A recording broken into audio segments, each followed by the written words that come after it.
Buenas tardes. Estamos acá en el ciclo de formación política organizado por el Comando Evita Córdoba. Tenemos hoy como invitada en nuestro tercer módulo a Carla Romano Roth. Carla nos va a hablar sobre peronismo y feminismo en disputa, pistas para pensar el feminismo popular en la Córdoba del siglo XXI. Carla, además de ser una académica con un vasto currículum, también es militante. Carla tiene 32 años, es de Córdoba, es de Belleville, actualmente está en Villa María, es licenciada en Ciencias Políticas, pero además tiene un doctorado en Ciencias Políticas en la Universidad Nacional de Córdoba, un currículum muy rico, se ha desempeñado como docente, también tiene actividades en investigación, publicaciones científicas, ha participado también en reuniones científicas y en capacitaciones extracurriculares con diversos seminarios, también actividades y proyectos de extensión, y trabaja también y tiene experiencia en becas de investigación. Un currículum realmente muy vasto, muy rico, por supuesto, siempre referenciado a lo que es el feminismo, a lo que es la política, y Carla hoy va a estar desarrollando este tema. Para las compañeras, los compañeros que se van uniendo, este es el tercer módulo del Comando Evita. El próximo jueves a la misma hora vamos a tener el último módulo, que va a ser una testimonial con Cristina Liprandi. Al final de este módulo vamos a volver a reiterar de qué se va a tratar el último módulo. Así que bueno, bienvenidas a todos y a todes, y la escuchamos a Carla. Bienvenida, Carla. Buenas tardes a todas, todes, todos. Bueno, primero quiero agradecer a las compañeras de Comando de Evita, que estuvimos hablando un ratito recién, por la invitación. Para mí es un honor, como les decía recién, poder compartir algunas reflexiones sobre esta investigación que estoy haciendo para mi aún no terminado doctorado. Soy estudiante del doctorado en Ciencia Política, y es una investigación muy incipiente en torno al vínculo entre peronismo y feminismos en Córdoba. Así que bueno, hoy lo que les pretendo traer es un poco pensar esa relación, y quisiera empezar primero con una dinámica virtual, así le puse de nombre, como para saber un poco qué piensan o sentidos comunes hay alrededor del vínculo entre peronismo y feminismo. Y después voy a arrancar con lo que es la argumentación de la clase, que por un lado tiene que ver con justamente una relectura de los antecedentes de qué se ha dicho a lo largo del tiempo, desde la academia y también desde algunos espacios militantes, en torno a esa relación entre estas dos identidades o entre estas tradiciones, entre estos movimientos, y finalmente terminar con algunas preguntas o pistas para pensar el peronismo feminista o el feminismo peronista en la Córdoba del siglo XXI. No sé si Victoria quiere hacer la pregunta o arranco yo con la dinámica. ¿Querés? Perdón, acá estoy, sí, se me fue la señal. Sí, por favor, Carla, si querés, continúa vos, no hay problema. Bien, la pregunta sería que pensemos si el peronismo y el feminismo son compatibles, por qué sí o por qué no, y les propongo que escribamos en el chat para no superponernos y para hacerlo un poco más dinámico. Pueden ser cuestiones que ustedes piensan, como algunas cosas que les hayan dicho otras personas de por qué son compatibles o por qué no. A partir de lo que ustedes me digan, que voy a ir anotando, que Victoria me va a trasladar con su ayuda, vamos a arrancar la clase. Así que bueno, espero sus respuestas. Bien, acá nos van diciendo que son, ya te voy leyendo, Carla, un segundito. Son compatibles por los valores de la igualdad, por la solidaridad, por la lucha. Eso nos responde Ayelén.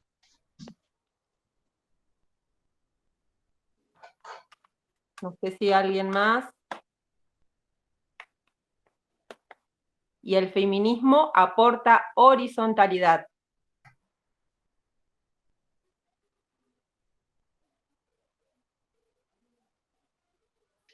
Pueden ir escribiendo por el chat mientras pensamos. Una vez La quizás, pregunta- digo, que quizás muchos de nosotros nos identificamos en esos dos idearios, peronista y feminista, y muchas veces nos discuten. Bueno, no es posible un peronismo feminista por ciertas razones. Si las quieren poner también. La idea de esta dinámica virtual que le puse de nombre es quizás poder conocer un poco desde dónde partimos para hablar con ustedes. No va a ser dinámica de taller porque virtualmente es muy difícil, pero no pretendo hacer un discurso eh, único mío y demás, así que me gustaría por eso conocerles un poco más.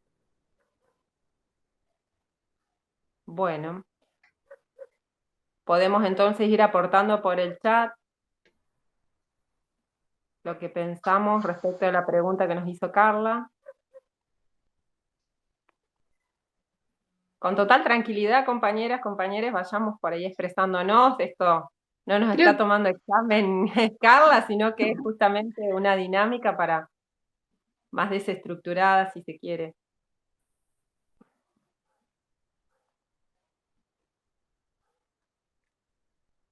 aquí veo que hay nuevas opiniones. Acá. Son compatibles por la búsqueda de transformar la realidad. Son compatibles porque se propone la impronta de justicia social, porque militamos por la justicia social. No conozco las razones, algunas dicen. El origen del peronismo está ligado a la figura de Evita, y esto produce una fuerte relevancia de las mujeres como actor político, porque sin justicia de género no hay justicia social. Incompatibilidad puede venir por el lado del machismo inmerso en las estructuras políticas, más allá del peronismo. El partido peronista es macrista, ahí está la disputa. El feminismo presiona al peronismo. A ver si no se me pasó ninguna. Creería que hasta acá leí. ¿Querés que te repita, Carla, alguna? Eh, no, a ver, sí, A ver, las acá hay una últimas más. dos. Dale, las últimas dos. Arranco en incompatibilidad, puede venir por el lado del machismo inmerso en las estructuras políticas, más allá del peronismo, esa era una. Después, el partido peronista es macrista, ahí está la disputa. El feminismo presiona al peronismo, es machista.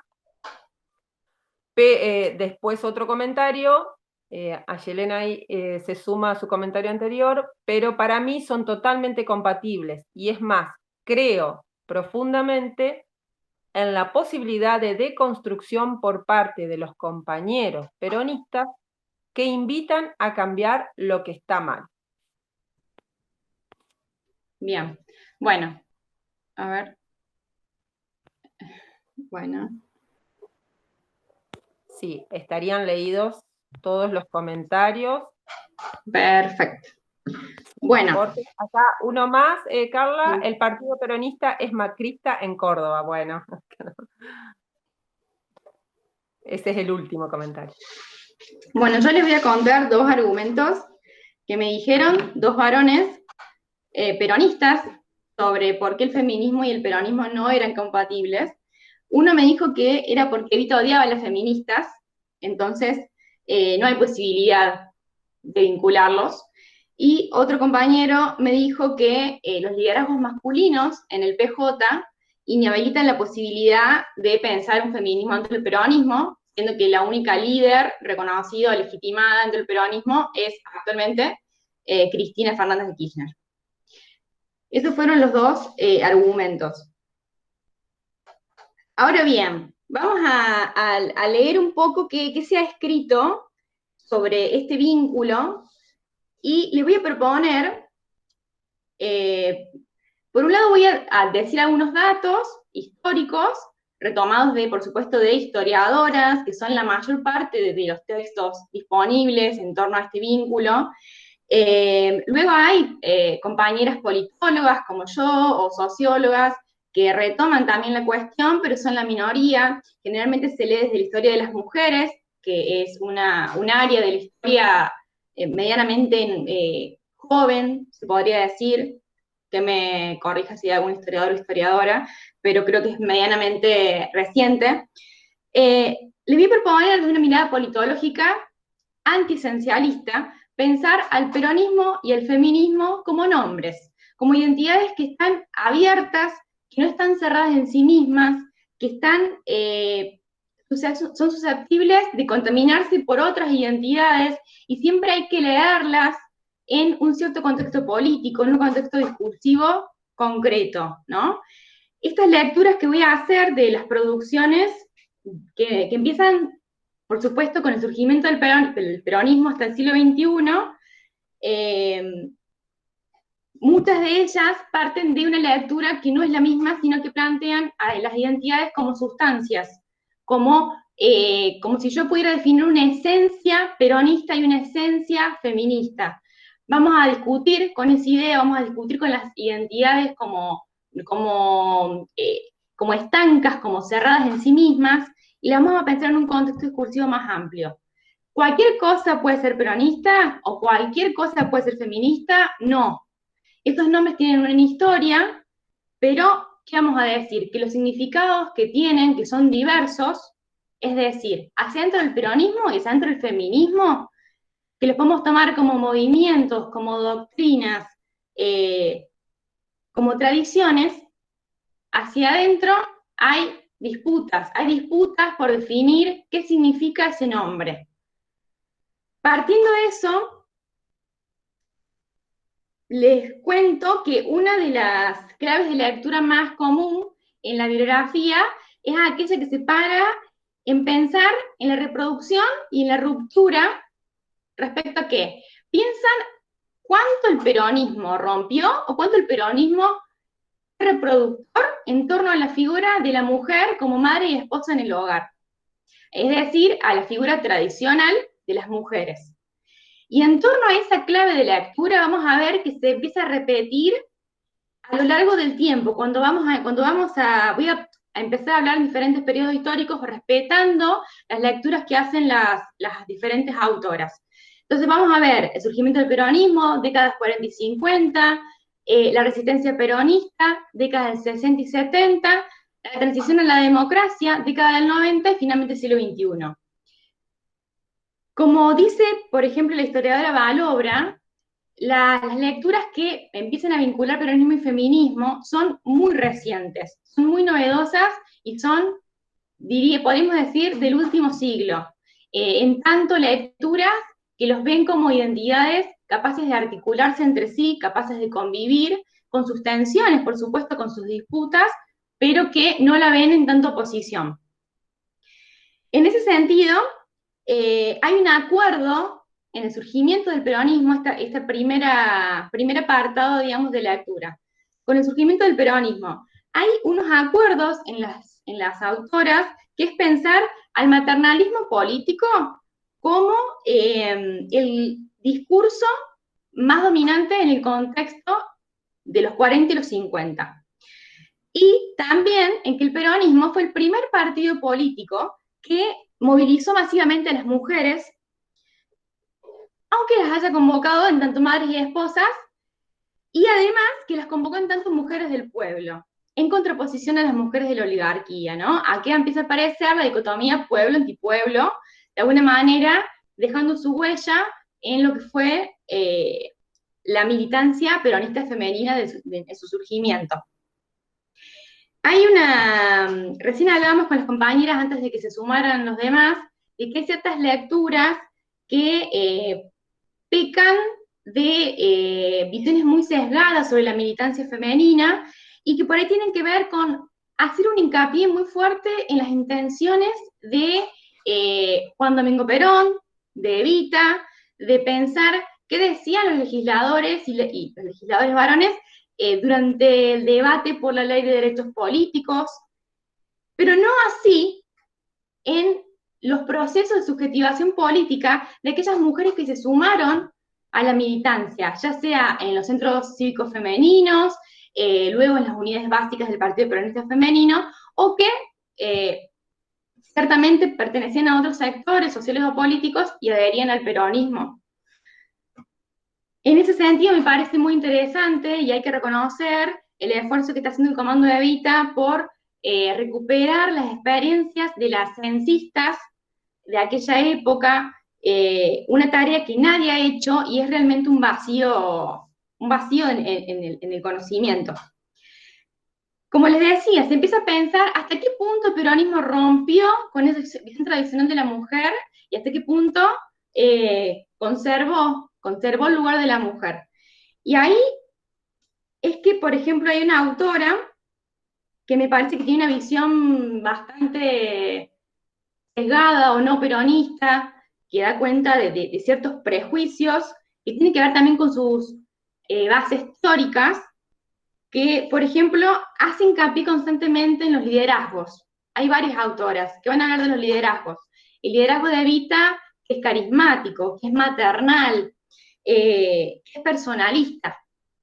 Y si uno mira la militancia femenina desde ese lugar únicamente, estamos descartando lo que significa poder pensar qué pasaba con la experiencia novedosa que estaban accediendo las mujeres que se sumaban al peronismo. En ese sentido, también me parece muy importante los trabajos de tanto de Patricia Arroyo como de Marina Spinetta, que recuperan las experiencias cordobesas, ¿no? De las mujeres en este surgimiento del peronismo. Si han podido estar en las clases 1 y 2, solamente pude estar en la primera, aún no pude escuchar la segunda, pero sí las he leído a las compañeras y realmente dan cuenta de que hay algunas fisuras o se puede leer la experiencia militante femenina desde otro lugar. Y no es solamente desde la idea de un liderazgo, de un arriba abajo que define todo, y unas militantes peronistas que serían sumisas, que le tendrían casi miedo a Evita, porque por momentos pareciera que eso es lo que se deja entrever. Una cuestión muy relevante que empieza a verse en las lecturas de este primer peronismo, ¿no? Y que sigue funcionando actualmente, aunque las lecturas que vienen desde el peronismo feminista empiezan a romper con eso. El peronismo, dicen estas lecturas dominantes, es la negación del feminismo, es un obstáculo, no es posible pensar vínculos, solamente hay oposición. Esa es una lectura dominante que se va a extender a lo largo, digamos, de análisis de diferentes décadas y que inclusive, como vamos a ver, en los 80, donde cambia la situación entre el vínculo peronista y feminista, aún personas, autoras que leen esas décadas siguen manteniendo esa lectura dominante. ¿Por qué? ¿Por qué el peronismo es un obstáculo al feminismo? Bueno, porque justamente esta idea de no, porque mantiene una visión tradicional de las mujeres como madres y esposas en el hogar, no rompen con esa idea. Y por otro lado, porque consideran que el liderazgo de Evita es antifeminista y que el antinomia pueblo-antipueblo, que termina dejando sus rastros en la militancia femenina, porque ¿quiénes eran las militantes peronistas? Las mujeres del pueblo, no así de la oligarquía, deja fuera un montón de mujeres, muchas de las cuales se identifican con el feminismo. Entonces, el peronismo desde esa mirada es un obstáculo, es la negación. Luego hay otras miradas sobre ese primer peronismo que piensan las influencias mutuas que puede haber habido o incluso ciertas articulaciones o desarticulaciones identitarias entre esas tradiciones. En ese sentido, me parece muy interesante eh, nombrar a Sarah Perry, que es una politóloga, que ella trabajó a lo largo de su trayectoria académica en torno al peronismo y a la figura de Evita, y en su tesis de doctorado plantea, trabaja sobre las mujeres antiperonistas de la época, ¿no? De los 40 y de los 50. Y como la misma Dalobra va a decir, es muy injusto nombrar a las mujeres que se oponían al peronismo como feministas, porque en realidad, hacia adentro de ellas, más que feministas, lo que las unía era el antiperonismo. ¿De quiénes se trataba? Eran mujeres católicas, mujeres intelectuales, mujeres de partidos políticos, socialistas, comunistas, radicales, y tenían, ¿por qué se oponían al peronismo en ese momento? Como ya habrán visto en algunas lecturas, porque lo consideraban nazifascista, y porque además eran anti-evitistas. No había posibilidad de considerar a Evita como un modelo de feminidad para estas mujeres antiperonistas. Por supuesto que hacia adentro de estas mujeres antiperonistas había muchísimas disputas y no todas pensaban igual, no había una posición unívoca, pero sí podemos decir que eran antiperonistas por pensar al peronismo como nazifascista y por su antievitismo. Ahora bien, ¿qué va a decir Perry y qué es muy importante? Una de las críticas al peronismo es justamente mantuvo la visión tradicional de la mujer como madre y esposa en el hogar, e igual la llamaba desde ese lugar a militar. Bien, lo que voy a decir, Perry, es que el maternalismo político, al ser el discurso dominante en ese contexto, era un discurso que también usaban las antiperonistas. Las antiperonistas hablaban de conseguir más derechos para las mujeres, y en ese sentido no podemos decir que el peronismo no buscaba más derechos para las mujeres, ¿no? Pero mantenía la diferencia sexual. Hablaba de las mujeres como diferentes a los varones y hablaba también a las mujeres desde su maternidad y desde sus matrimonios. Por supuesto que puede haber eh, otras antiperonistas quizás que las hayan llamado a participar en otros lugares, pero en general esa era la situación. Por eso ella, como hay una frase que es muy conocida, que es, no tiene más que paradojas que ofrecer. Porque al fin y al cabo, la crítica que se le hace al peronismo, de que es reproductivista en su discurso, aunque rupturista en las prácticas políticas de las mujeres, en tanto movilizó masivamente a las mismas en la política, podríamos decir que se repiten estas antiperonistas de la época. No es algo que el peronismo quería mantener y las demás estaban intentando romper. Sí hay una disputa por cómo se llevaba adelante esa aprobación, esa garantía de derechos femeninos, ¿no? Justamente las antiperonistas no pensaban que el peronismo era un espacio político o pudiera ser un gobierno desde que se pudieran lograr.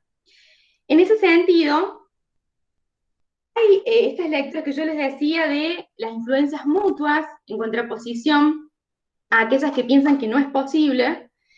Tenemos, por ejemplo, algunas que dicen que hubo feministas que también adhirieron al peronismo en su surgimiento, como por ejemplo Donna Gay, que en realidad sí, son excepciones, pero las hubo. Hubo algunas feministas, o sea, que escribían en la tradición feminista, que se sumaron al peronismo.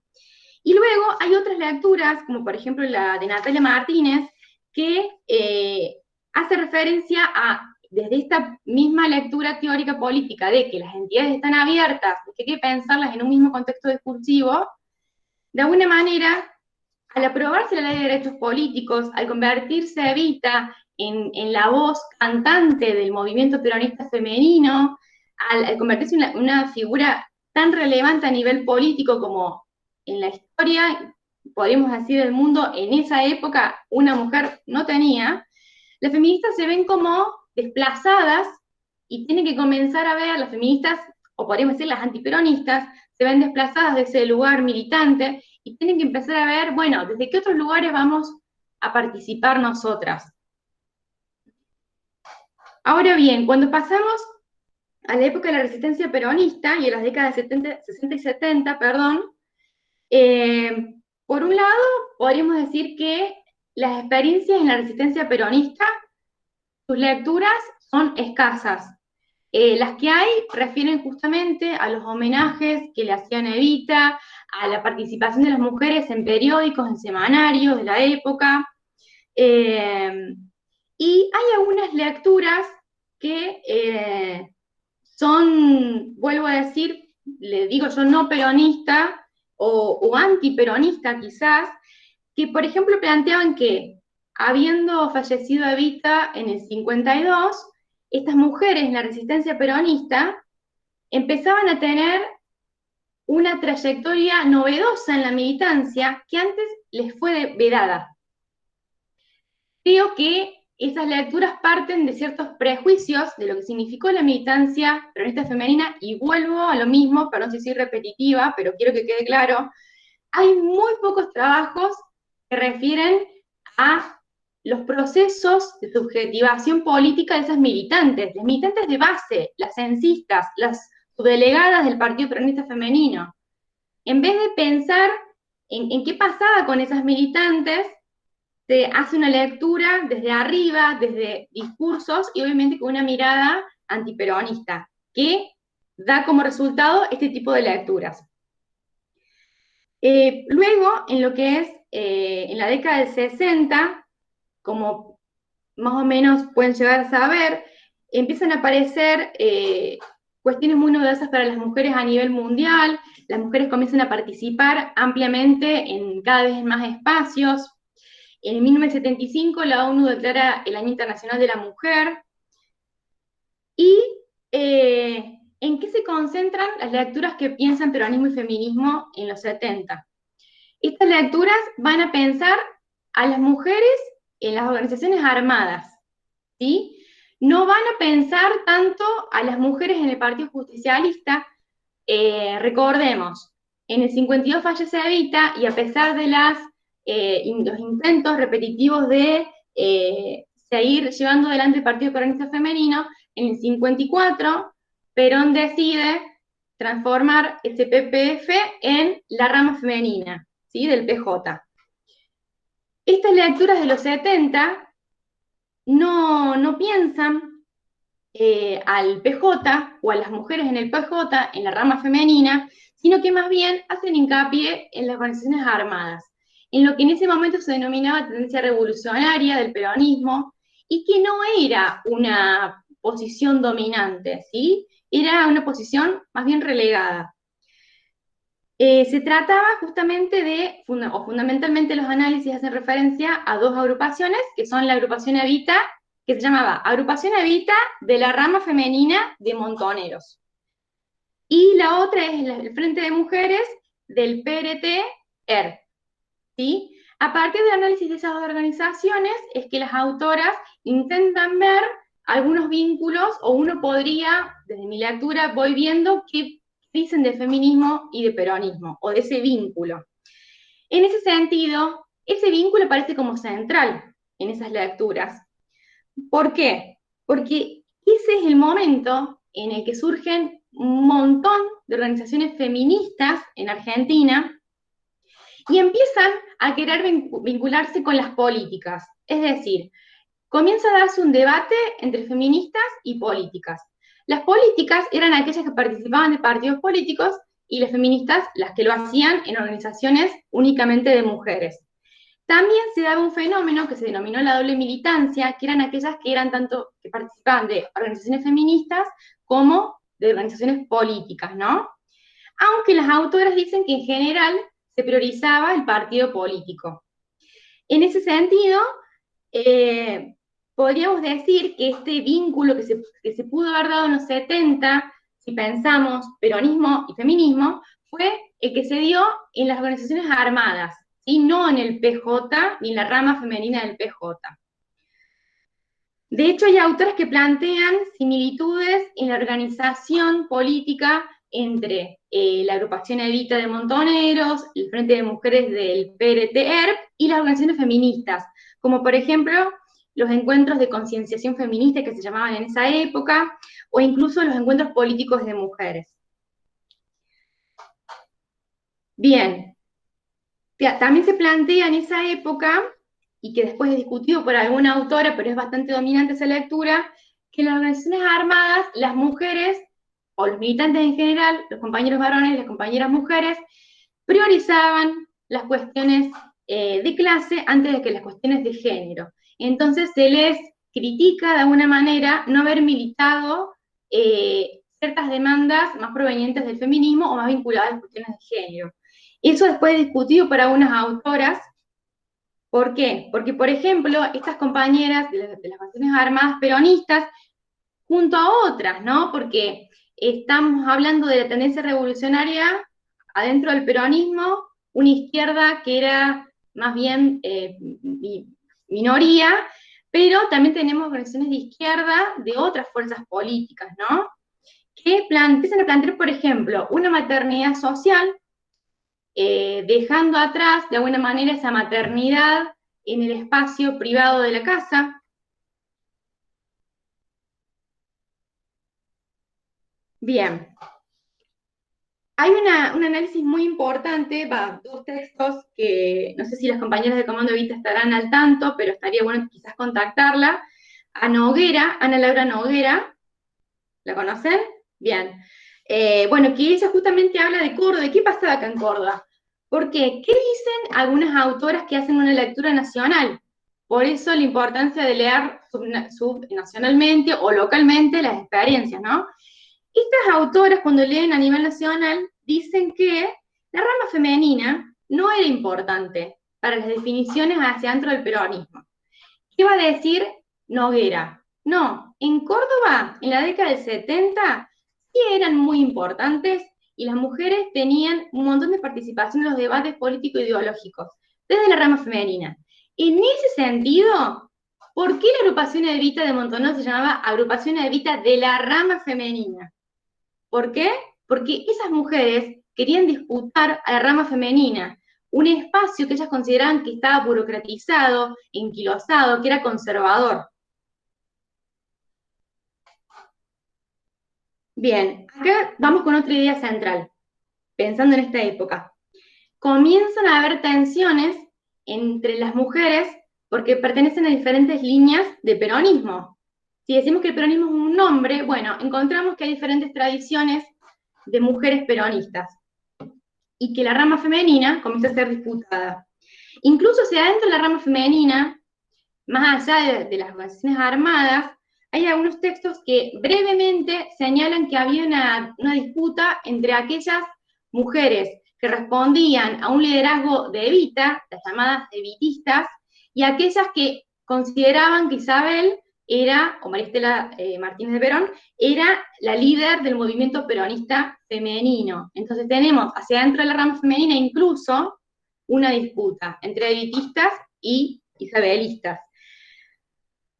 En Córdoba, además de estas organizaciones armadas, tenemos el obregonismo cordobés, Obregón Cano como gobernador en esa época, que realmente tenía una posición dentro del peronismo más bien de izquierda.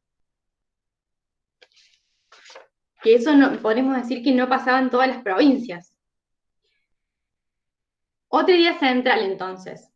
Desde los 70 comienza a aparecer una problemática de género que es la ausencia de mujeres en los cargos de representación política o en los cargos de decisión. Las compañeras empiezan a plantear fuertemente que era una injusticia que no pudieran llegar a los puestos de decisión en el PJ e inclusive en las organizaciones armadas. Algunas autoras señalan que en las organizaciones armadas peronistas usaban discursos feministas para explicar esa injusticia o esa desigualdad o esa ausencia. Lo que yo quizás le preguntaría a esas autoras es, podríamos pensar, quizás en esto de que también les propongo pensar, que pensemos entre todos, si además de usar estos discursos feministas para explicar la desigualdad entre varones y mujeres dentro del peronismo, no podemos pensar que empezaba a haber una interpelación en su identidad de peronista desde el feminismo, desde esos discursos. Y no solamente un uso estratégico del discurso. Ahora bien, ¿qué pasa en los 80 y en los 90? Con la vuelta a la democracia, acá vamos a ver que podríamos decir como una idea central, el peronismo y el feminismo empiezan a vincularse más cercanamente. Uno podría decir, o UNE podría decir que no, que el peronismo y el feminismo es algo de ahora, del siglo XXI, post ni una menos, pero bueno, no, en realidad las experiencias militantes y los escritos académicos nos van a decir que en los años 80, con la vuelta a la democracia, comienzan a haber una gran participación política de las mujeres peronistas, un vínculo entre las peronistas y las feministas, no, no ausente de disputas, pero vínculo al fin, y también, fundamentalmente, hacia fines de los 80 y en los 90, la institucionalización de demandas feministas. Les voy a hacer referencia, creo que este texto no se los pasé a las compañeras, pero quizás después lo pueden subir, que es un texto de Juan Besse y Catalina Trevisace, que hacen referencia justamente al peronismo y el feminismo como dos nombres, y señalan que además de esta visión dominante del peronismo como obstáculo al feminismo, hay una historia que es de silencios, de vacíos, de rivalidades, de invisibilización entre las tradiciones en sí, que venía imposibilitando su articulación, su vinculación. En ese sentido, hay un acercamiento de las mujeres de diferentes sectores políticos y sociales, que eso se da, por ejemplo, en la multisectorial de la mujer, espacio en el que confluyeron feministas, mujeres de partidos políticos, madres, abuelas de Plaza de Mayo y algunas mujeres de otros organismos de derechos humanos, mujeres de sindicatos, a las que luego se les agregan las amas de casa y lesbianas, ¿sí? Empieza a haber entonces una articulación de mujeres muy fuerte, se crea la Subsecretaría de la Mujer. En Argentina, un hito totalmente relevante, hablamos de los encuentros nacionales de mujeres desde el 86, que también hacen ese vínculo entre mujeres de diferentes identidades. Se crea en el 88 la Comisión por el Derecho al Aborto, 1988, un encuentro que refieren muchas militantes peronistas y que, bueno, entre ellas Juliana Marino, que es una compañera militante de muchos años y que ha estado en puestos de conducción del peronismo y del kirchnerismo, refieren al Encuentro Feminista Latinoamericano de San Bernardo de 1990 como un lugar donde aquellas mujeres peronistas que venían siendo interpeladas por algunas demandas feministas terminan de confirmar su adhesión a ambas identidades. En ese sentido, es que acá empieza a haber una división entre aquellas mujeres peronistas a secas o mujeres peronistas femeninas y las mujeres peronistas feministas. Y ya hay compañeras en los 80 que se definen como peronistas feministas. Desde Juliana Marino, también otra puede ser Virginia Franganillo, por nombrarles a compañeras reconocidas públicamente que han ocupado puestos de decisión. Marino señala que se fue pasando de la idea de la mujer en singular y lo femenino a la idea de las mujeres en su diversidad y a pensar el feminismo. Asimismo, Bellota, Araceli Bellota, que, bueno, creo que también estuvo en un ciclo de formación política del Comando, ¿o estoy equivocada? En el anterior, en uno de los primeros, sí. Bueno. Bien. Bueno, Araceli Bellota, que tiene un libro muy interesante sobre peronismo feminista, también agrega que además de esa vinculación de peronismo y feminismo, empiezan a visualizarse o hacerse visibles aquellas identidades no heterosexuales, de adentro del peronismo, fundamentalmente las lesbianas. Podríamos hacer referencia a otras, como los homosexuales, quizás. Bien, y así como tenemos la disputa entre peronistas femeninas y peronistas feministas en los 80 y en los 90, también vamos a encontrar que Con la renovación peronista vemos a un sector más ortodoxo que respondía o que daba cuenta de que Isabel era la líder del movimiento peronista femenino y el peronismo renovador, que tienen posiciones, podríamos decir, más progresistas para la época. Es decir, que dentro de la rama femenina del PJ en los 80 estaban esa disputa, ¿no? Por el peronismo renovador o el peronismo ortodoxo, como sabemos, termina triunfando el peronismo renovador. Hay diferentes problemáticas desde las que se puede ejemplificar esa disputa. Una de ellas es la ley de divorcio vincular. ¿Por qué? Porque el peronismo ortodoxo y el PJ a nivel nacional se pronunció en contra de la aprobación de dicha ley y el peronismo renovador, junto a otras organizaciones peronistas, las 62 organizaciones y la CGT, se pronunciaron a favor. Aquí vuelve a aparecer otra vez la discusión y cada vez más fuerte sobre la ausencia de las mujeres en los espacios de poder. Las compañeras de los 80 y los 90 logran imponer en la escena pública o en la agenda pública de los estados las injusticias que sufrían las mujeres, empiezan a imponer de alguna manera la mirada de las violencias hacia las mujeres que el Estado interpreta como violencia familiar en un principio, ¿no?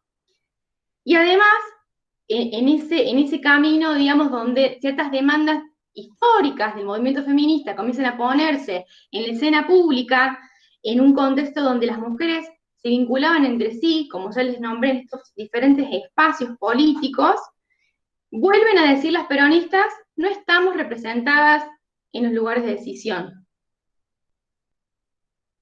Una cuestión que es bastante, que atraviesa al peronismo y que también va a dividir a las mujeres a partir de los años 80, porque es fundamentalmente a partir de los 90, pero ya que ya venía de los años 80, es el tema del aborto legal.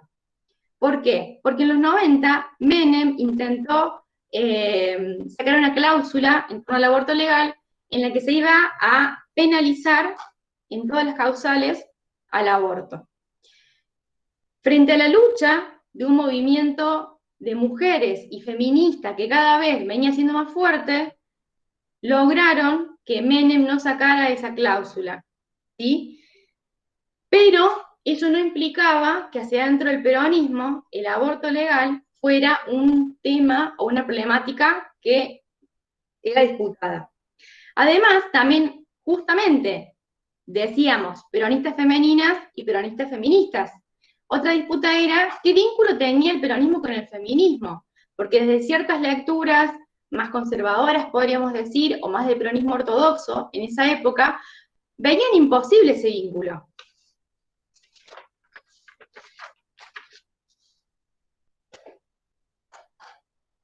Bien.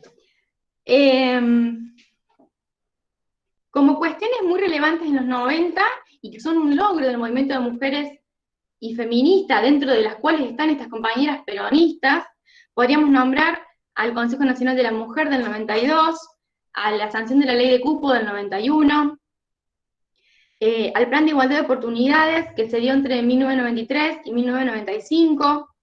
Este Consejo Nacional de la Mujer era un espacio que se consideraba llevado adelante por especialistas en género, ocupado por feministas. Entonces, digamos, teníamos un gobierno peronista de Menem, digamos, con sus características particulares, de ciertas tradiciones del peronismo, donde había un Consejo Nacional de la Mujer y había feministas, digamos. Bien, ahora entramos en el siglo XXI y quiero decir algunas cosas de Córdoba. Siglo XXI, ¿bien? Por un lado, si pensamos en feminismo, una cuestión muy importante es el Ni Una Menos, 2015, ¿no? ¿Cómo se piensa desde el Ni Una Menos el vínculo entre peronismo y feminismo? Bien, hay una minoría de autoras que dicen que son contradictorios. Volvemos a lo mismo, son identidades cerradas en sí mismas, son sustancias, lo que esa antinomia peronismo-feminismo que surgió con los primeros peronismos se estaría manteniendo en el siglo XXI. Entonces se habla de cruces sin resolución, de un problema no resuelto, de colisión, se habla de un dilema y se plantea como límites del peronismo histórico a la política demográfica pronatalista y a un partido constituido por varones. En este sentido, podríamos decir que esos argumentos que compañeros varones me remitían, digamos, bueno, no, el peronismo es patriarcal, el peronismo tiene líderes varones y una sola mujer actualmente. Bueno, una pregunta es, ¿acaso la política de partidos no es patriarcal? ¿No es algo que nos ha enseñado el feminismo? Entonces, me parece que hay lecturas que son un poco sesgadas, ¿no? Para pensar el vínculo entre estas tradiciones. A la vez, también hay otra lectura que dice que no hay imbricación entre peronismo y feminismo en la actualidad, sino que en realidad lo que se está produciendo, post ni una menos, es el tomar de la agenda feminista algunas demandas. Y que esas tomas de demandas se realizan tanto en gobiernos peronistas, kirchneristas, como macristas. Y se pone como ejemplo a la discusión de la IBE durante el gobierno macrista. Se toma como que, bueno, el macrismo tomó demandas feministas, como las tomó el kirchnerismo, supongamos cuando se discutió la ley de identidad de género, el matrimonio igualitario, las violencias hacia las mujeres, entre otras miles de leyes que sacó el kirchnerismo y que eran demandas históricas del feminismo, la ley de cupos durante el menemismo, ¿no? Entonces, esta lectura última, de alguna manera, me parece un poco sesgada también, porque ¿acaso no podríamos decir que todos los gobiernos por igual toman las demandas? ¿O que en realidad en los procesos de toma de esas demandas y de discusión en el Congreso y de discusión pública, en el espacio público, ¿acaso no están interpelando esas demandas feministas a las fuerzas políticas? Yo diría que sí. Diría que si pienso en identidades abiertas a las discusiones de un contexto discursivo, tendríamos que poder ver, habría que analizar cada caso concreto, pero habría que poder ver que hacia dentro del kirchnerismo se produjo una relectura del feminismo, que habría que ver también, o sea, teníamos en el macrismo legisladores y legisladoras a favor del aborto legal, que fueron vastamente compartidas porque fueron sorpresivas esas posiciones, ¿no? Después, post ni una menos, más allá de estas lecturas que son minoritarias, tenemos un cúmulo muy grande de lecturas que piensan el peronismo y el feminismo en la actualidad. En ese sentido deben conocer el libro compilado por Estela Díaz. Estela Díaz es comunicadora y además es la actual ministra de Mujeres, Géneros y Diversidades de la provincia de Buenos Aires. Y ella compila un libro en el que escriben aproximadamente unas 10 mujeres, muchas de ellas militantes, ascriben al peronismo y al feminismo, algunas son intelectuales también, académicas, o sea, vamos desde Dora Barrancos hasta Juliana Marino, pasando por Virginia Franganillo, la misma Estela Díaz que también escribe, y se puede identificar en este libro, por así decir en términos generales, la idea de que el feminismo popular vendría a funcionar como una suerte de síntesis entre estas dos identidades. Un feminismo popular que es justicia social. Ese feminismo popular se podría leer podríamos leer una línea en ese feminismo popular que incluye al primer feminismo, al primer peronismo, con la figura emblemática de Evita a la cabeza, que incluye también esa línea el kirchnerismo y la figura de Cristina Fernández de Kirchner, la experiencia de las mujeres peronistas a lo largo de las décadas, también la experiencia de las madres de Plaza de Mayo, y en ese sentido también plantean que los gobiernos peronistas, con sus agendas de género, han sido los que más han habilitado la igualdad de género. Por eso, los diferentes autores que se pueden leer en este libro, que es muy interesante, si pueden comprarlo y leerlo, se los recomiendo, de alguna manera discuten con esa idea de la oposición entre peronismo y feminismo, de la antinomia, pero claro, como decíamos en un principio de la clase, estamos teniendo en cuenta que hay dos aspectos a tener en consideración. Uno es que al considerar las identidades abiertas, nombres en disputa, hay diferentes tradiciones de peronismo y hay diferentes tradiciones de feminismo. Entonces, las peronistas feministas se van a ubicar en cierta tradición peronista y feminista para poder articular, ¿no? Y eh, por ejemplo, estas compañeras, además de pensar en el feminismo popular como una suerte de síntesis, hablan de, por ejemplo, Florencia Saintut habla de posiciones etnocéntricas y coloniales de cierto feminismo que hace que no puedan releer al peronismo de una manera diferente y que por ende no puedan de ninguna manera articular con él. También hay una definición muy importante. El feminismo popular como disputa hacia adentro de los feminismos en general es un feminismo antineoliberal. Esa es una definición muy importante que se va a mantener a lo largo de las lecturas de las militantes y de las académicas que leen desde estas dos tradiciones o que confluyen en estas dos tradiciones, ¿no? Bien, por ejemplo, Barrancos, para seguir en esta línea de pensar vínculos, influencias mutuas, piensa que la idea de feminización del poder que hizo Evita, más la militancia de las mujeres peronistas en los 80, en los 90 y en el kirchnerismo, son dos condiciones muy relevantes que hacen a que hoy en día pueden vincularse peronismo y feminismo. Hay bueno, ya voy a volver, ya vuelvo hacia eso. Bien, para cerrar esta parte de la clase y ya ir a las pistas para pensar en Córdoba, ¿bien? Algunas conclusiones de estas lecturas. En el primer peronismo se destaca el análisis por la figura de Evita y se piensa el peronismo como oposición al feminismo de la época. Más que feministas, podríamos decir que había mujeres antiperonistas. No hay un feminismo unívoco de la época.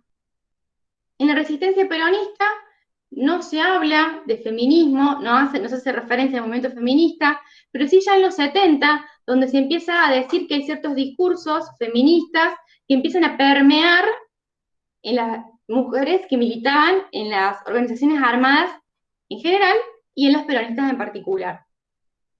En ese sentido, empiezan a haber disputas hacia dentro del peronismo vinculados a las mujeres que tienen que ver con los espacios de poder, la ausencia de mujeres en los espacios de poder, y por otro lado, aquellas mujeres que ya en los 80 se denominaban como peronistas femeninas, más vinculadas al sector del peronismo ortodoxo, y aquellas peronistas que se denominaban feministas. Podrían estar vinculadas al peronismo renovador o simplemente no participar del órgano partidario, pero adherir a esas dos identidades. Carla, 10 Sí. minutos para la hora, te aviso. Para que... Gracias. Gracias. Bueno, y ahora vamos entonces a Córdoba. Bueno, para pensar, Córdoba, siglo XXI, peronismo y feminismo, ¿cómo lo pensamos? Voy a terminar con un montón de preguntas, porque quiero que por ahí sirva para el debate que podamos tener acá en este espacio, o para que tengan nuevas preguntas y sigamos conectadas en este ciclo de formación política. Bueno, pensar siglo XXI es pensar que desde 1999 en Córdoba gobierna Unión por Córdoba, ¿sí? Y también que desde 2003 a nivel nacional tenemos gobiernos kirchneristas hasta 2015, luego tenemos al macrismo y finalmente al Frente de Todos. Si nos vamos al peronismo como un nombre, entonces vamos a arrancar diciendo que el peronismo cordobés y el peronismo kirchnerista, por ejemplo, responden a tradiciones diferentes hacia dentro del mismo peronismo. En ese sentido, son interesantes las lecturas que hace, por ejemplo, Juan Manuel Reinares, que es un autor, un politólogo, que empieza a hablar de la transformación identitaria del peronismo cordobés en los 80 y refiere cómo, en un contexto donde el discurso de los derechos humanos era hegemónico, se empieza a pasar de un énfasis en la importancia de la política, de la democracia y de un rechazo a la injerencia sindical de parte del peronismo más ortodoxo, se empieza a pasar a la idea, en ese peronismo renovador, de mayor eficacia, mayor eficiencia, desburocratización, ver a la política como gestión, es un lenguaje que podríamos decir neoliberal. En ese sentido, lo que dice este autor, Reinares, es que a lo largo de los 80, y ya hacia finales de los 80, el peronismo cordobés era hegemónicamente neoliberal. Es más, en las elecciones a gobernador de 1998, en el que José Manuel de la Sota, que es la figura central en el peronismo cordobés, presenta esta lectura neoliberal o esta propuesta neoliberal de Estado provincial, pero asimismo, también en un contexto, como decíamos, de ampliación de las demandas, de visibilización de las demandas históricas del feminismo, de avance del movimiento de mujeres y feministas en Argentina, De la Sota, por ejemplo, propone, entre otras cosas, armar un centro de protección para las mujeres en contra de las violencias, que uno podría ver reflejado quizás en el Polo Integral de la Mujer en la actualidad, ¿no? Y además habla de un machismo imperante en la política y en la sociedad. Digamos que mantiene un discurso en tensión, ¿no? Porque por un lado habla de aspectos neoliberales, por otro lado recupera ciertas discursividades vinculadas a las demandas feministas, ¿no? Si pensamos en algunos conflictos entre el peronismo cordobés y el peronismo kirchnerista, podríamos pensar en el 2008, la resolución 125, en 2011, De la Sota larga la idea de un cordobesismo, en contraposición a un Estado nacional que considera apropiador, ¿no? A posteriori de la idea de las retenciones móviles, que finalmente no salió, pero que por supuesto fue un momento bisagra en el vínculo entre estos peronismos, provincial y nacional. En las PASO 2015, De la Sota se presenta como candidato a presidente desde un peronismo no K. Entonces, ¿qué quiero decir con todo esto?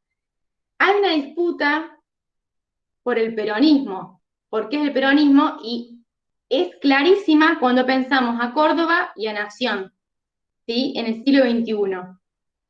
Por eso es que se vuelve relevante pensar el peronismo feminista, sus alcances, sus limitaciones, sus posibilidades de avance, digamos, en Córdoba.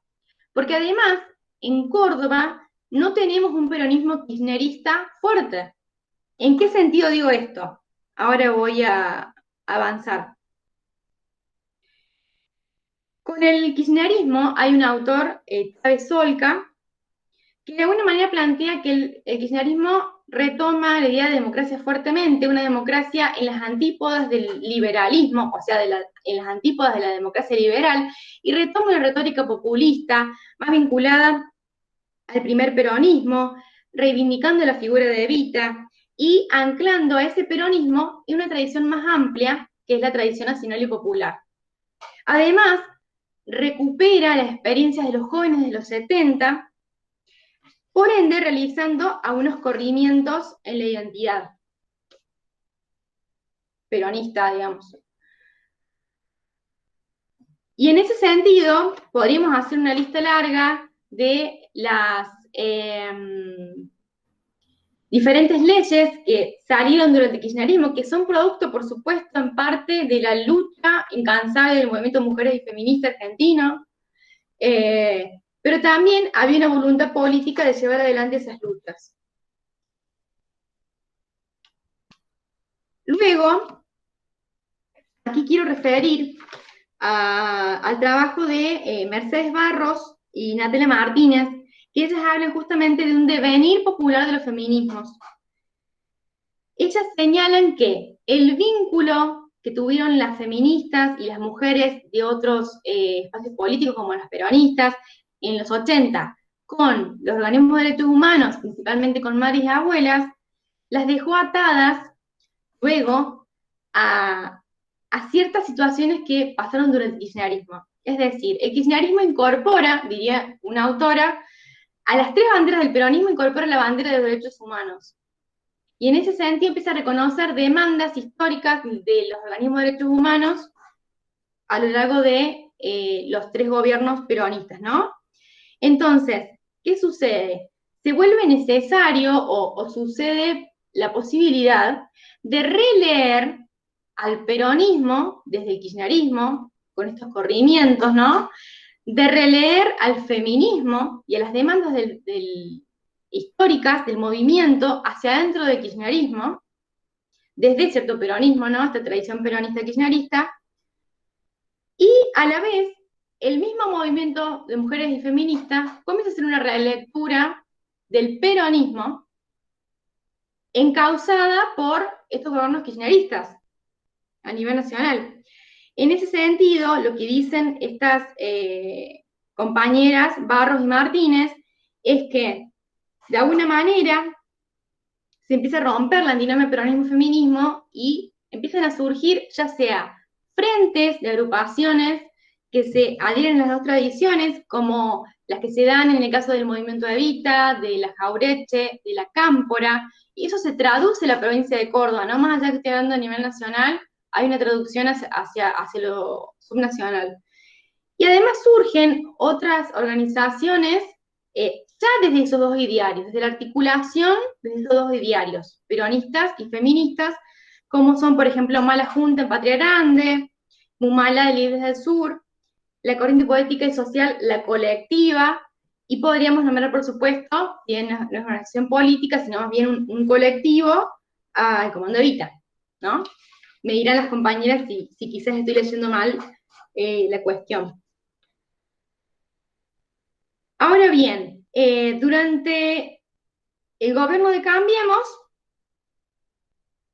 podríamos decir que el movimiento feminista es uno de los que resistió más fuertemente a la embestida neoliberal.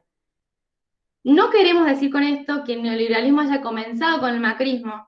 Bien sabemos que ya desde los años 70 había una embestida internacional por estas miradas neoliberales acerca del Estado y que desde ciertas lecturas que piensan en las subjetividades, podemos ver que no solamente se trata de medidas de gobierno neoliberales, sino también de medidas que influyen en estas subjetividades, en cómo nos pensamos, ¿sí? Como ciudadanos pasibles de tener derechos y obligaciones, o desde qué miradas lo hacemos.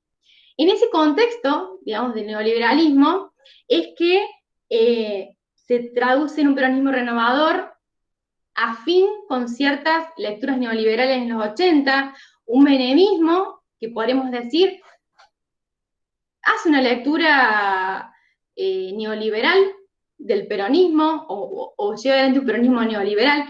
Esto siempre con sus tensiones intrínsecas, ¿no? Porque, por supuesto, estoy hablando de los discursos más hegemónicos. No significa que no haya habido otros que lo disputaban. En ese sentido, con el gobierno de Cambiemos, donde se vuelve a poner fuerte la discursividad neoliberal, los feminismos son resistencia, realizan prácticas de resistencia.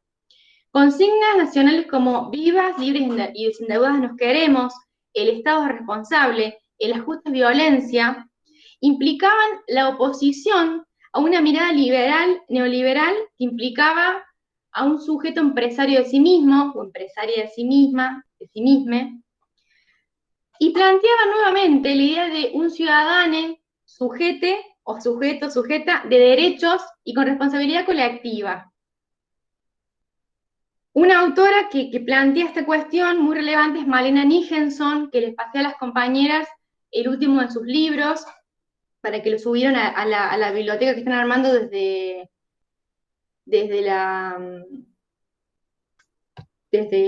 este curso que están haciendo. Y ella es una de las autoras, esta filósofa argentina, joven, que plantea justamente la idea de los feminismos como resistencia al neoliberalismo. De alguna manera disputaban esas discursividades con la militancia en la calle, con sus acciones, con sus discursos antineoliberales. En ese sentido, es que ella se pregunta, por ejemplo, ¿cómo podrían los feminismos de hoy en día esbozar estrategias de resistencia que no queden atrapadas en las coordenadas neoliberales en las que se encuentran insertos?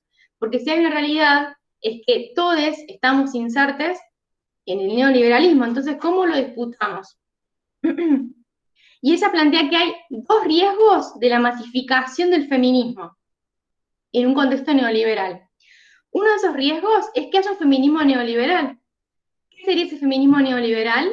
Un feminismo que haga referencia a las mujeres cis, heterosexuales, blancas, de clases medias o de élite, ¿sí? En contraposición a otros feminismos, dentro del que podríamos incluir el feminismo popular, al que refieren las organizaciones peronistas feministas, tanto de la Argentina como de Córdoba en particular. Otro de los riesgos es la captación del feminismo por parte del neoliberalismo. ¿Qué significaría esto? Incluir demandas del feminismo maquillando políticas de austeridad, de precarización de las vidas de los sujetos y sujetas, inclusive de represión, con consignas que son propias del movimiento feminista y de la disidencia sexual. Bien. Carla, a ver, disculpas, son las y cuarto. ¿Querés que vayamos redondeando? Y ahí hay algunas preguntitas, algunas ahí en el chat. ¿Te parece, bueno, Carla? Y ahora cierro.